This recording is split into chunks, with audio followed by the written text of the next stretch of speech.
Saksakallan gunarnavasya Vande Guru Sri Charanaravindan.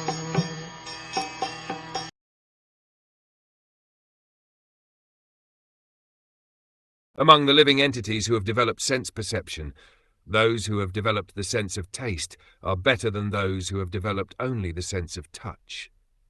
Better than them are those who have developed the sense of smell, and better still are those who have developed the sense of hearing. Although Westerners accept that Darwin first expounded the doctrine of evolution, the science of anthropology is not new. The development of the evolutionary process was known long before from the Bhagavatam, which was written 5,000 years ago. There are records of the statements of Kapil Muni, who was present almost in the beginning of the creation. This knowledge has existed since the Vedic time, and all these sequences are disclosed in Vedic literature.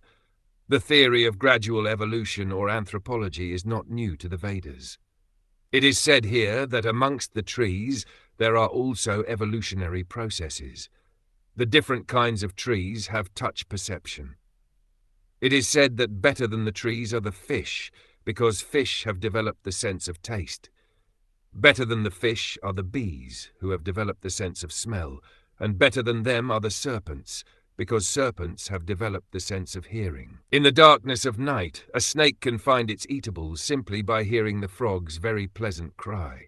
The snake can understand there is the frog, and he captures the frog simply because of its sound vibration. This example is sometimes given for persons who vibrate sounds simply for death. One may have a very nice tongue that can vibrate sound like the frog's, but that kind of vibration is simply calling death. The best use of the tongue and of sound vibration is to chant Hare Krishna, Krishna Krishna, Hare Rama, Rama Rama, Hare Hare.